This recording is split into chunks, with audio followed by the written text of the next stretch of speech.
Anthony Spilotro, or Tony as he was better known, is one of those mobsters that for one reason or the other, you just remember. Whether it's Joe Pesci's portrayal of him in Casino, the gruesome murders he committed, or that fateful end that took new coverage by storm across the world. The Ant was certainly an interesting character in the history of the mob, and especially in the Chicago outfit. Spilotro was the enforcer for the Chicago outfit during the 1970s and 1980s, and his main priority was to oversee and protect the Chicago outfit's operation in Las Vegas. By his side was his legal counsel provided by Oscar Goodman, a defense attorney for several high-profile criminal suspects, but you may recognize him now as the mayor of Las Vegas. He also had Frank Collada, a fellow mobster who grew up with Spilotro.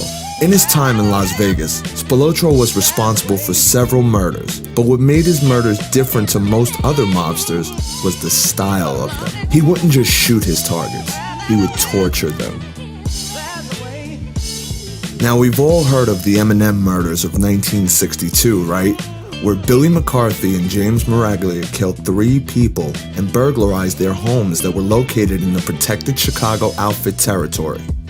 Well, McCarthy refused to name his accomplice in the spate of the events, so after he took a beating, Spilotro put his head in a vice grip and tightened it until his eyeball popped out. It worked though, as McCarthy gave the name Jimmy Miraglia before they slit McCarthy's throat. Tony is said to have been a part of some 22 mob murders in his time, but his friendship with Collada would meet at an end in the early 1980s, and the event would also bring down Spilotro. Collada turned federal witness after he thought Spilotro had a contract on his head. Las Vegas authorities also discovered that Spilotro had ordered hole-in-the-wall gang member Lawrence Newman to murder Collada.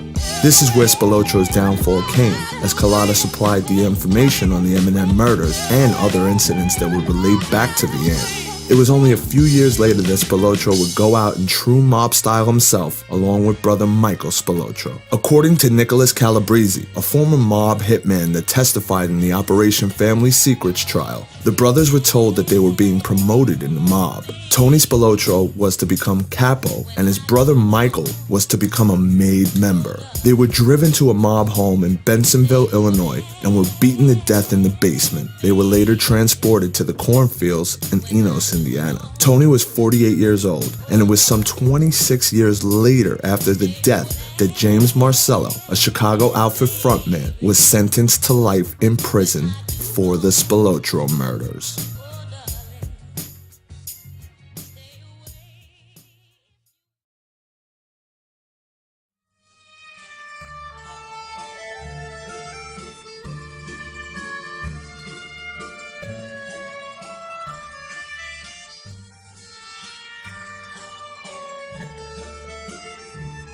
You're now rocking with the best, NCS Costa Nostra. Welcome to the Sting of Oz. The search is over. Every series helps bring you a step closer to the life of the mob without dangerous exposure of what went down, plus mobster of the month. Original content if you're searching on a hunt for the who's who or the best dressed guys, the type of guns they use, the feuds and mob wives. We supply everything as soon as you log on to the National Crime Syndicate.com. From John Gotti to Don back to Mustache P, Big Joe, Al Capone, and Maya Lansky. So sit back, relax, and enjoy the ride, cause the code of silence here no longer applies. So make sure you subscribe and stay tuned in, cause over here we like to keep this thing moving.